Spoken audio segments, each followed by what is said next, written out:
Esse vídeo não é para qualquer um, é um vídeo profundo, é um vídeo que vai precisar de análise crítica, é um vídeo para quem de fato quer entender de Brasil, quer entender de estrutura, do porquê que o dólar tá tão alto, por que a inflação vai sair do controle, por que a perspectiva para o Brasil é tão desastrosa, por que o Brasil não tem como dar certo, pelo menos com a Constituição atual e com o governo atual. Olha, esse é um vídeo extremamente técnico, não é do tipo de vídeo que viraliza, mas que deveria, porque as pessoas sabem, né? É óbvio, todo mundo sabe que o dólar tá alto, todo mundo sabe que os preços estão aumentando, principalmente nos alimentos, todo mundo sabe que as contas públicas estão descontroladas, mas pouquíssimas, e aqui eu digo pouquíssimas mesmo dentro do Congresso Nacional, eu diria assim, que uns 10% dos parlamentares sabem dos dados que eu vou mostrar aqui para vocês agora. Pouquíssimas pessoas sabem as razões por trás do dólar alto, das contas públicas descontroladas e o que o mercado está vendo no futuro para já antecipar tanto o encarecimento do crédito e o aumento, a valorização do dólar e a desvalorização do real. Antes de continuar esse vídeo, eu vou pedir para você clicar no sininho para receber as notificações, se inscrever no canal, deixar o seu like.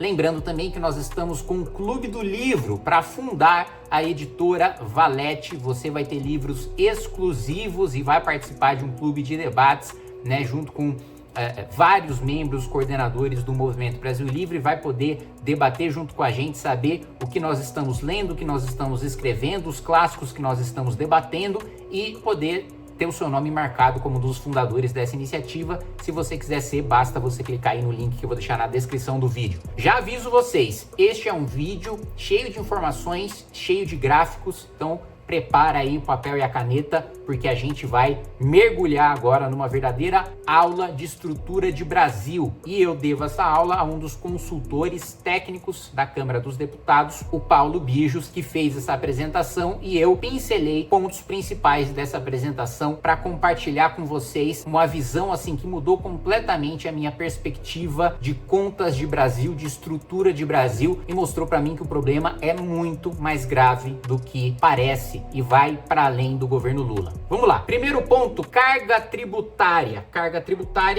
tributária, olha lá, de 1945 a 2023, ela saiu de 13% do PIB e hoje está aí oscilando entre 30% e 34% do PIB. Ou seja, nós tivemos uma disparada, né, na tributação de 64 ali até 69, 70, 71. Depois outra disparada de 93 até 2001, 2003 e desde então a gente tem oscilado nessa carga tributária. A gente paga muito imposto e cada vez mais a tendência é que a carga tributária aumente. E veja só a contradição. Olha a carga tributária por ente da federação, né? O quanto é responsabilidade essa carga tributária, os impostos que a gente paga, o quanto é culpa do governo federal, o quanto é culpa dos estados, o quanto é culpa dos municípios. Olha só, nós temos uma carga, né, atual de 32,44%. Desses 32,44%, 21, ou seja, a maior parte, 21,99%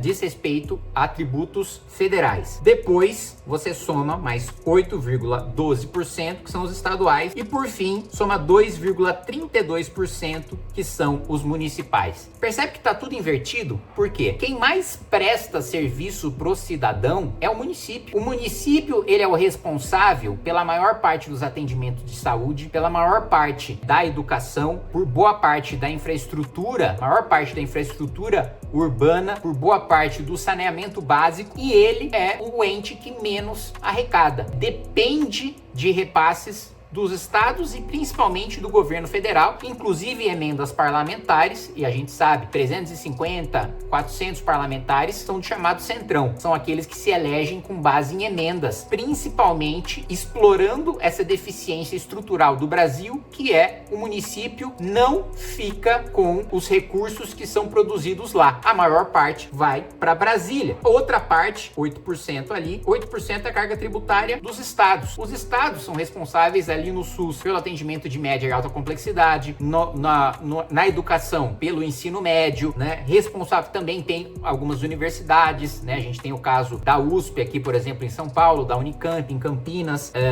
Nós temos também a segurança pública, né? O principal ente responsável pela segurança pública é o Estado, Polícia Militar, a Polícia Civil, e ele fica com apenas 8% da arrecadação. O governo federal, que é aquele que possui menos atribuições em relação ao cidadão, é aquele que mais fica com a arrecadação. E vamos fazer a comparação, né, em relação a outros países? Olha só, a América Latina tem uma tributação de 21%, um quinto, enquanto a gente tem uma tributação de 1/3, 33%. A nossa média, né, a gente tem assim 10 pontos percentuais a mais de tributação do que a América Latina. Se a gente vai comparar com o México, aí essa diferença fica ainda maior. Aí um esquerdista pode falar: mas o Brasil arrecada a mesma coisa, tem uma carga tributária, né, muito parecida com a OCDE de países desenvolvidos. Mas, meu amigo, a gente não compete com um país desenvolvido. Um empresário, ele não fica em dúvida se ele vai instalar uma empresa nos Estados Unidos ou no Brasil, porque o perfil de negócio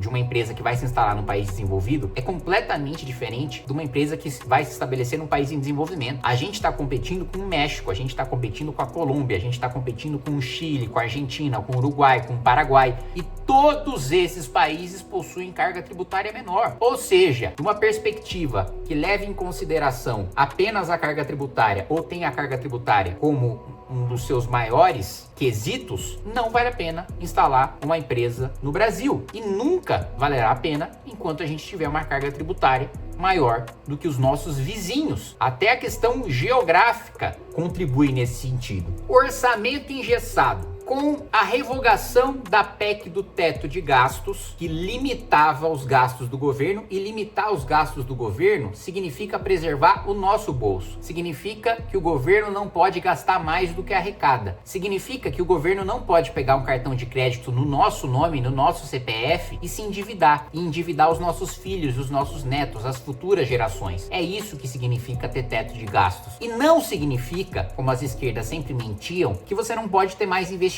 por exemplo, em saúde ou educação. Só significa que se você vai investir em saúde, se você vai investir em educação, se você vai investir em infraestrutura, se você vai investir em agronegócio, você precisa retirar este dinheiro de outra área que não é tão prioritária para priorizar aquilo que você quer, que é o racional. Né? A primeira lei da economia é que nós estamos no mundo de recursos escassos. Nós não temos recursos infinitos. É muito fácil, demagógico o discurso de que vamos investir em mais saúde, educação e segurança em tudo. Não dá para investir mais em tudo. A gente precisa escolher prioridade. Qual que é a prioridade para o próximo ano, para os próximos 5 anos, para os próximos 10 anos? É saúde? É educação? É segurança? É infraestrutura? Saneamento básico? É habitação? Você precisa escolher. Governar é escolher. Você vai ter que privilegiar determinadas políticas públicas e setores em detrimento de outros, né? Seria muito fácil se você não precisasse escolher. Não precisava nem ter candidatura, né? Porque, todo mundo defende mais tudo pra tudo. Acabou. Não tem mais prioridade, não tem debate, né? Não tem por que eu debater com outra pessoa qual setor é mais importante do que o outro, porque todos são igualmente importantes. Vamos gastar mais com tudo, o dinheiro é infinito, acabou. Pois muito bem.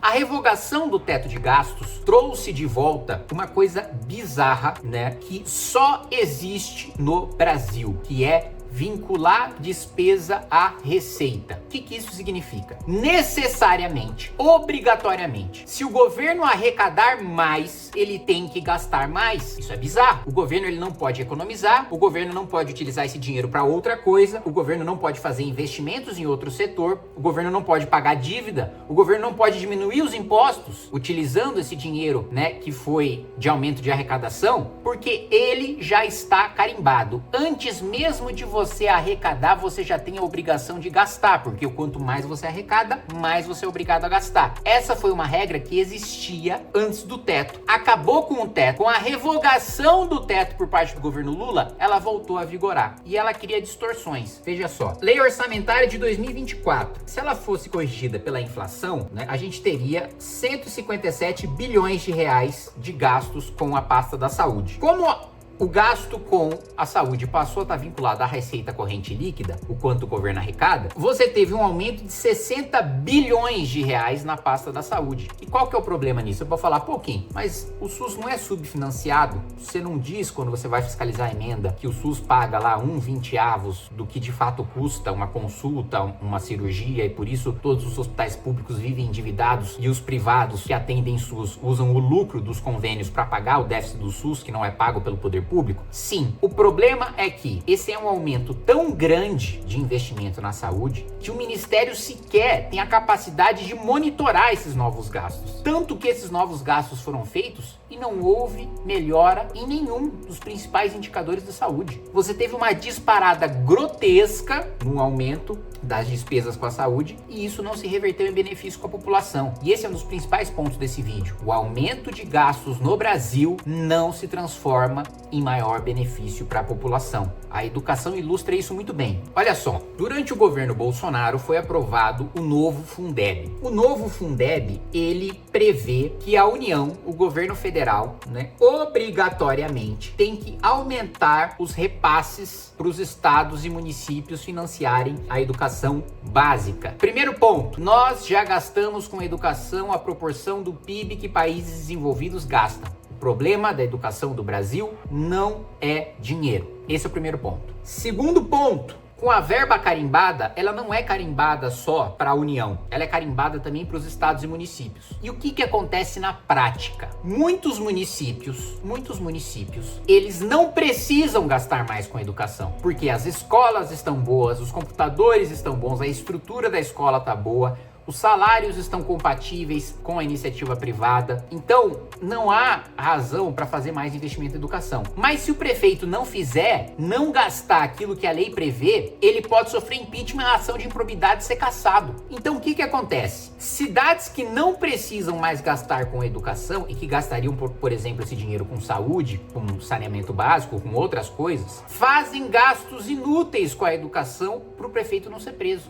Então o que o prefeito faz? Eu conheço vários casos assim. Troca todos os computadores das escolas todos os anos, sem a menor necessidade. Joga no lixo computadores novos, com 1 ano, e troca esses computadores para gastar o dinheiro e não ser acusado, de cometer crime de responsabilidade ou improbidade administrativa. Ou então, inventa bônus de final de ano para todos os servidores da educação, porque não tem onde enfiar o dinheiro. Eu já conheci um caso, olha só o que aconteceu. A escola estava boa, os professores estavam ganhando bem, e o prefeito não tinha onde enfiar o dinheiro de educação. Só que faltava dinheiro no caixa da prefeitura. Tanto faltava dinheiro no caixa da prefeitura que o entorno da escola não tinha asfalto, ou seja, era uma escola bem estruturada, com computadores, internet, professores bem pagos, mas que não tinha asfalto em volta. E o prefeito não poderia gastar o dinheiro da educação com asfalto, porque o gasto com asfalto conta como infraestrutura. Por mais que seja em volta de uma escola, não conta como gasto em educação. E ele precisava gastar aquele dinheiro com educação, porque a lei manda. O que ele fez? Ele deu um aumento de salário para os professores. Os professores voluntariamente fizeram doação para a prefeitura usar aquele dinheiro de doação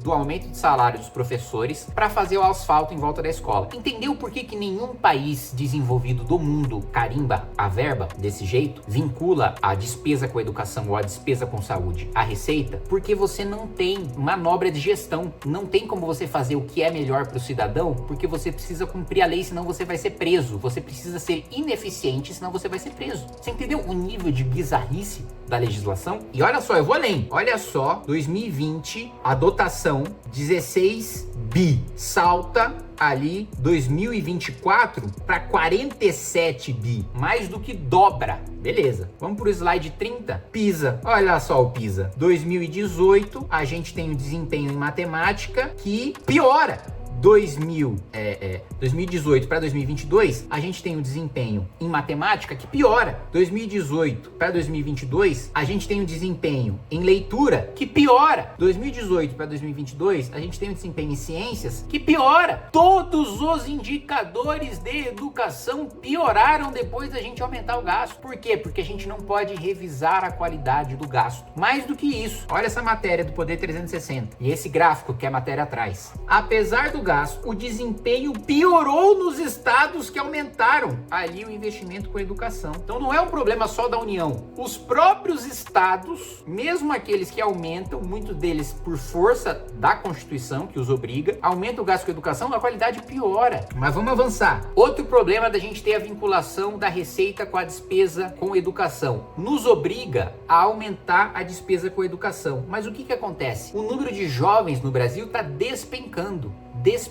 Olha só, 38% de jovens em 1980. A gente vai chegar em 2040 em 15%, 14,9% de jovens. Enquanto a gente saiu de 6,1% de idosos nos anos 80 e vai bater 24